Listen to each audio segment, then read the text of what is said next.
Bien. Merci beaucoup, merci beaucoup. Donc, je laisse maintenant la parole à Marie-Paule Vasquez. Alors, sans doute le privilège de l'âge, on m'a donné modérer cette séance, mais c'est vrai que moi, étant de la génération du concours 73, je pense que quand on s'interroge sur les années avant 2000, il y avait quand même beaucoup de difficultés que nous avons rencontrées, même si je pense que la formation nous a été offerte. Je suis rentrée à l'Académie en 2007, parrainée par un de mes anciens maîtres, Jean-Louis Ribardière. Et en 2009, avec Christine Grappin, qui était aussi membre de l'Académie, nous avions déjà organisé sur le sujet une session sur les femmes chirurgiens, dont j'ai repris certaines choses. Et comme ça fait exactement 10 ans, ça va être intéressant de voir ce qui s'est passé en 10 ans. Je ne vais pas refaire toute l'histoire, je vais juste donner quelques points historiques importants. Au départ, dans la médecine primitive, on pouvait penser qu'il y avait autant de femmes que d'hommes, puisqu'il y avait autant de guérisseurs que de guérisseuses, et que les femmes qui étaient les cueilleuses s'intéressaient déjà au pansement, à la cicatrisation, et avaient le privilège de l'obstétrique et de l'accouchement, ce qu'on retrouve au fur et à mesure des siècles. Et comme je dis souvent, je ne suis pas sûre que s'il y avait une égalité, les sages-femmes auraient existé, puisque finalement les sages-femmes servaient d'intermédiaires pour les hommes qui n'avaient pas le droit d'examiner les femmes. Avant Hippocrate, qui est un grand nom de la chirurgie, on retrouve surtout dans les pays que je vous ai mis des chirurgiennes. Et par exemple, Aspasie, qui était dans certains écrits femmes chirurgiens, dans d'autres sages-femmes, a écrit beaucoup de choses et Hessius a recopié ces techniques chirurgicales et obstétricales 4 siècles plus tard. Et également les circoncisions qui sont pratiquées par les femmes dans la Bible. Sous Hippocrate, où là la médecine devient clinique, symptômes et même pronostic, les filles n'ont pas le droit à l'école, mais à cette époque, on est formé de maître à disciple. Et donc certaines femmes avaient droit à cette formation. Plus elles étaient près de certains hommes chirurgiens, plus elles ont eu droit à cette formation. Mais une loi athénienne est arrivée interdisant la pratique de la médecine aux esclaves et aux femmes. Donc on retrouve aussi dans cette période toutes les données obstétricales fournies par les femmes, qui finalement, les femmes médecins ou sages-femmes, servent d'intermédiaires. On voit aussi certaines femmes qui se déguisent en hommes, et ça on le retrouve même au XIXe siècle. Galien, deuxième nom important, avec le développement anatomique, des innovations techniques en particulier sur l'instrumentation chirurgicale. Et là aussi, on retrouve des écrits de Galien qui reprennent des écrits de chirurgiennes, là encore, obstétriques et soins locaux. Plus tard, apparaissent des hôpitaux et des universités. On n'est pas en France, là, on est dans la civilisation arabe et byzantine. Et là encore, Abulcassis ou Albucassis, selon les écrits, attribue aux femmes les connaissances en obstétrique et en gynécologie. Là encore, parce que les hommes ne les examinaient pas et ne pratiquaient pas les accouchements. Le Moyen-Âge. Alors, on sait tous qu'il y a une régression médicale au Moyen-Âge, et chirurgicale en particulier, que le soin fait partie de la religion, mais que la maladie est considérée comme une punition. Et je ne vous dis pas tout ce qui a été écrit sur les malformations faciales, où là, c'est la grande punition qui arrivait aux femmes. Et la guérison est à repentir. Donc la médecine est exercée par le clergé, mais là aussi, le clergé n'a pas le droit de soigner les femmes. Et donc, il y a une sorte d'asymétrie dans les soins. Donc il y a 2 combats. Il y a celui des femmes, qui, je vous rappelle, quand elles faisaient de la médecine, en particulier la médecine du pauvre, étaient qualifiées de sorcières, et le combat des chirurgiens que nous connaissons tous, entre les médecins lettrés qui dépendaient de la faculté et les chirurgiens qui étaient manuels et sans savoir d'érudition. Ensuite, on arrive au XIIIe siècle où la médecine monastique disparaît, les clercs n'ont plus le droit de faire la médecine, et on arrive à la médecine scolastique avec les premières universités. Tout le monde sait que c'est Montpellier qui a été la première université de médecine en France, sauf qu'elle est interdite aux chirurgiens, ça on le sait à cette époque, aux hommes mariés, je n'ai pas d'explication, et aux femmes. Donc, la médecine devient interdite aux non-diplômés, donc c'est la fin de toutes les miresses physiciennes qu'on trouvait au Moyen-Âge, mais on trouve qu'il y a une médecine féminine parallèle qui est la médecine du pauvre et qui est illégale. Pendant ce temps-là s'organise la chirurgie. Bon, vous connaissez tous le fait des deux ordres, enfin des deux corps entre les chirurgiens de robe longue et les chirurgiens de robe courte qui faisaient la petite chirurgie. Et le combat des chirurgiens à cette époque s'est fait sans la femme. En 1215, le fameux concile de Latran, les clercs, les clergés, les prêtres ne peuvent plus exercer la chirurgie. On a une création donc des deux corps avec les chirurgiens non barbiers qu'on appelait les maîtres chirurgiens et les chirurgiens barbiers, puis création d'une chaire de chirurgie. Je vous rappelle qu'à ce moment-là, il y a eu beaucoup d'actions et de pétitions et une grande colère de la faculté de médecine, mais la foule et les rois soutenaient la chirurgie, puis création de l'Académie royale de chirurgie, et finalement, 1743, on a une égalité entre les médecins et les chirurgiens, mais tout ça s'est fait donc sans la femme en chirurgie. Ce qui est particulier, c'est qu'à la fin du Moyen-Âge, on voyait les chirurgiennes étaient tolérées. Elles étaient tolérées puisque Saint Louis décrit très bien qu'il partait en croisade avec sa femme chirurgien qui s'appelait Hersan. On avait créé un jury compétent spécial pour savoir si la femme pouvait faire de la chirurgie. Et finalement, Charles VIII a interdit la chirurgie aux femmes, sauf les épouses ou les veuves des chirurgiens. Il y a une exception étonnante, c'est l'Italie. Puisque l'Italie, qui a eu la première université à Salerne, elles étaient ouvertes aux hommes et aux femmes. C'est le seul pays d'Europe où finalement les femmes ont pu faire la même chose. Et d'ailleurs, on a plein de chirurgiennes de cette époque, souvent, il faut reconnaître, en obstétrique, mais également, par exemple ici, anatomistes. De la Renaissance à la Révolution, eh bien, les chirurgiens et les médecins sont les mêmes. Hein, c'est toute l'époque d'Ambroise Paré, donc je viens de revoir l'effigie sur la médaille. Mais comme les femmes n'ont pas le droit à l'université, eh bien, les femmes médecins ou les femmes chirurgiens ont disparu, en tout cas officiellement, sauf ce dont je parlais tout à l'heure, les sages-femmes.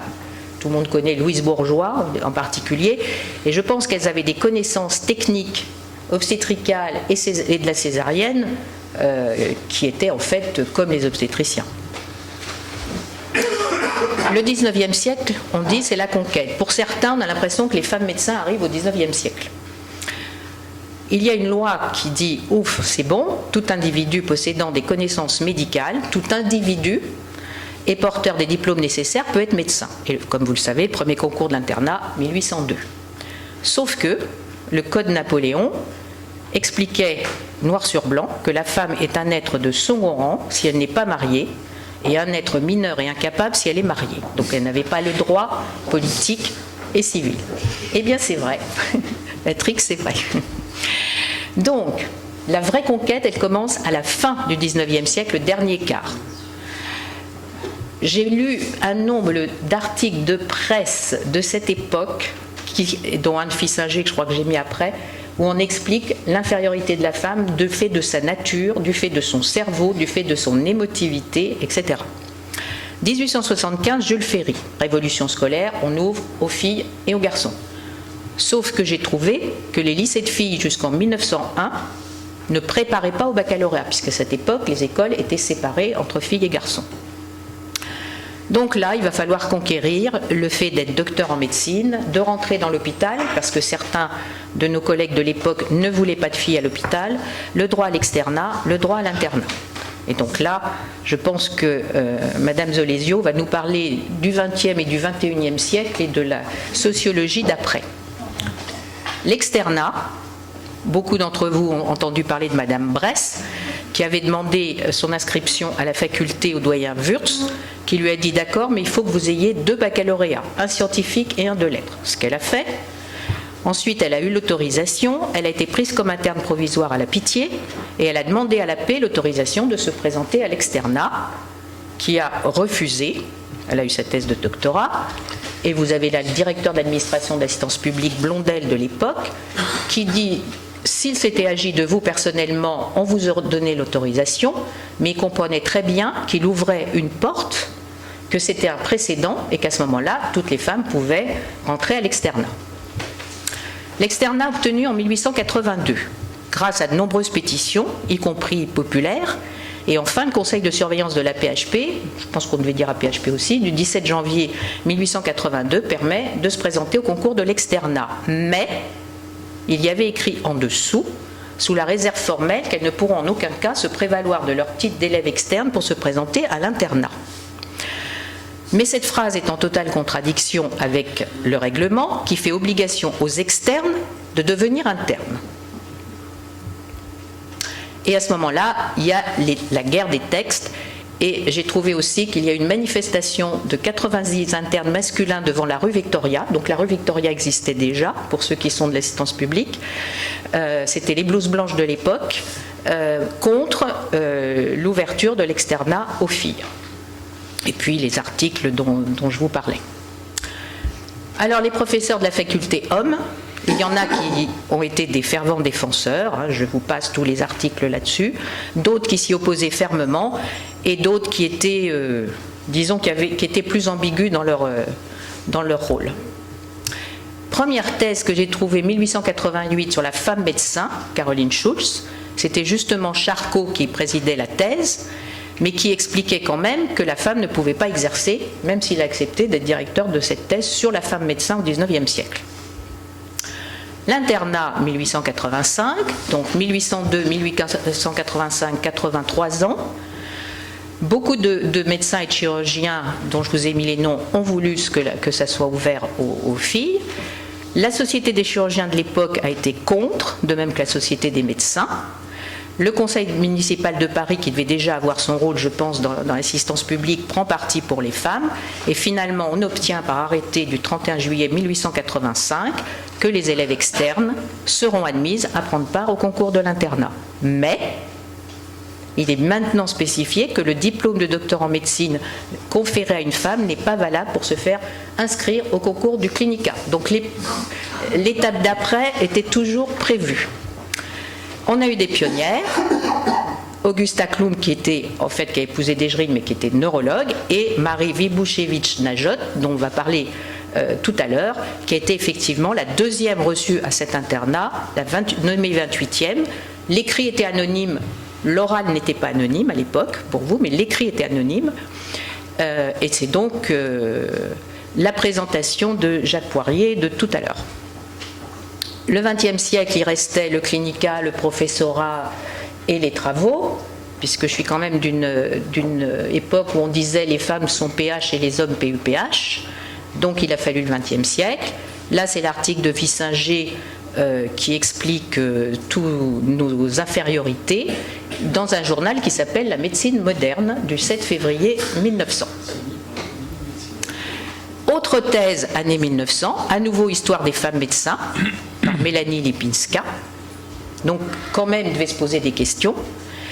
Au XXe siècle, peu de femmes chirurgiens jusqu'aux années 70, et là je pense qu'Emmanuel Zolesio va nous expliquer ce qui se passait. Je vous ai mis les noms importants. Suzanne Noël, nous on l'aime bien parce que ça a été la pionnière en chirurgie plastique et qu'elle a travaillé sur les gueules cassées et qui a fait avancer la chirurgie plastique comme vous le savez.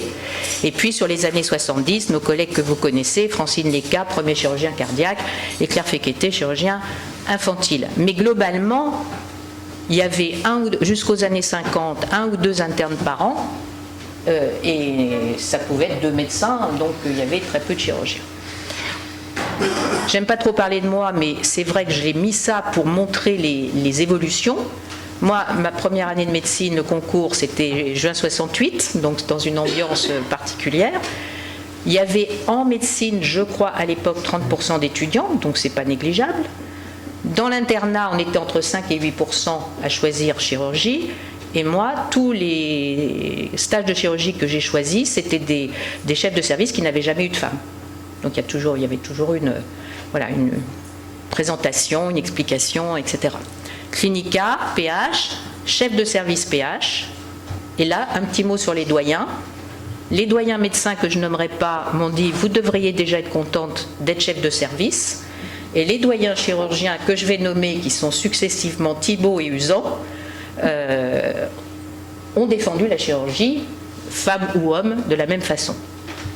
Alors, je suis rentrée à l'académie, je crois que j'étais la 8e femme, je crois qu'on est 24 ou 26, donc la proportion, 26 je crois, ou 24, je ne sais plus. Voilà. Un petit mot sur mes maîtres qui m'ont plutôt défendu, mais à l'époque on était tous élevés à la dure, ça on le sait. Et les années 2000, et là c'est ce qu'on a dit, tout a changé. On retrouve plus de 60% des étudiantes et je crois 70% maintenant. Il y a une augmentation exponentielle du nombre des internes de chirurgie et les raisons, je pense qu'on va en parler. Mais il reste une répartition différente selon les disciplines chirurgicales. Je ne connais pas trop les difficultés actuelles dans l'installation. On va parler d'un parcours libéral. Et enfin, les postes universitaires. Quand on a fait notre séance en 2009, j'avais épluché le livre qui est ici de Josette Dallava Santuzzi. Les chiffres étaient assez parlants, puisqu'il y avait en PUPH quelques pourcentages. Et donc, le parcours universitaire aujourd'hui et les chiffres aujourd'hui, nous allons les découvrir. Voilà.